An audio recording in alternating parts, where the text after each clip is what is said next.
2028 లోపల పీఓకే అనేది ఇండియాలోకి వచ్చే అవకాశాలు చాలా ఎక్కువగా ఉన్నాయి. జై శ్రీరామ్.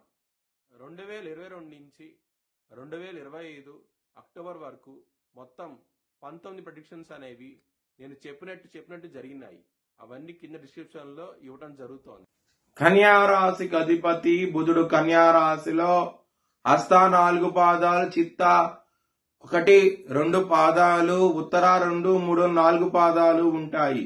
ఈ నక్షత్రం వాళ్ళందరికీ నేను చెప్పే వార ఫలితాలు వర్తిస్తాయి. ఈ వారంలో కన్యా రాశి వారికి దశమ స్థానంలో గురువు యోగిస్తున్నాడు, 4వ స్థానంలో శుక్రుడు యోగిస్తున్నాడు, అలాగే రాహు యోగిస్తున్నాడు, 6వ స్థానంలో బుధుడు యోగిస్తున్నారు. 4 గ్రహాలు యోగిస్తున్నాయి. మిగతా గ్రహాలు వ్యతిరేకత ఫలితాలు ఉన్నాయి. కొంచెం జాగ్రత్త తీసుకోండి. మీరు కనుక విష్ణు ఆలయాన్ని సందర్శించండి, మంచి ఫలితాలు ఉంటాయి. ఉలవలు బ్రాహ్మణుడి దానం చేయండి, చాలా మంచి ఫలితాలు ఉంటాయి. శనివారం రోజు ముఖ్యమైన పనులు స్టార్ట్ చేస్తే కనుక ఖచ్చితంగా విజయం సాధించవచ్చు. సోమవారం రోజున, గురువారం రోజున ముఖ్యమైన పనులు స్టార్ట్ చేయకండి. స్టార్ట్ చేస్తే కనుక ధన నష్టం వచ్చే అవకాశం ఉంటది. కొంచెం జాగ్రత్త తీసుకోండి. కన్యా రాశి వారికి ధనపరంగా మాత్రం చాలా బాగుండబోతోంది వారం అనేది. ఇక్కడ లాభస్థానం అధిపతి అయిన చంద్రుడు, ఇక్కడ కుజు దృష్టి ఉన్నది లాభస్థానం మీద.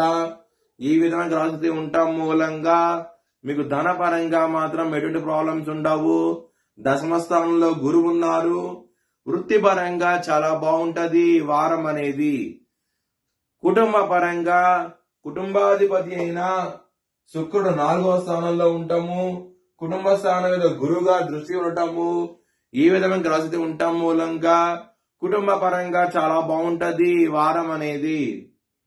హెల్త్ పరంగా మాత్రం బ్యాడ్ టైం నడుస్తోంది, చాలా జాగ్రత్తగా ఉండకండి. చిన్న సమస్య అయినా సరే జాగ్రత్త తీసుకోండి. ముఖ్యంగా పొట్టకి సంబంధించిన సమస్యలు, ఎసిడిటీకి సంబంధించిన సమస్యలు ఇబ్బంది పెట్టే అవకాశం ఉంటది ఈ వారంలో. లవర్స్ కి మాత్రం బ్యాడ్ టైం నడుస్తోంది.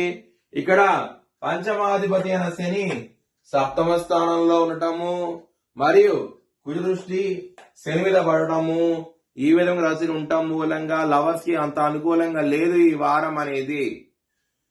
బిజినెస్ పరంగా పెట్టుబడి అనేది ఎక్కువ పెట్టండి, మంచి లాభాలు చూస్తారు ఈ వారం అనేది. మ్యారేజ్ పరంగా మాత్రం బ్యాడ్ టైం నడుస్తోంది, కొంచెం జాగ్రత్త తీసుకోండి. 7వ స్థానంలో శని ఉన్నాడు, కుజ దృష్టి శని మీద పడుతోంది. ఈ విధమైన గ్రహస్థితి ఉండటం మూలంగా మ్యారేజ్ పరంగా ఇబ్బందులు ఉంటాయి. ఈ వారంలో మాత్రం జాగ్రత్త తీసుకోండి. మీ భవిష్యత్ వివరాల కోసమై HLN జ్యోతిష్యాలయాన్ని సంప్రదించండి. Please like, share and subscribe my channel.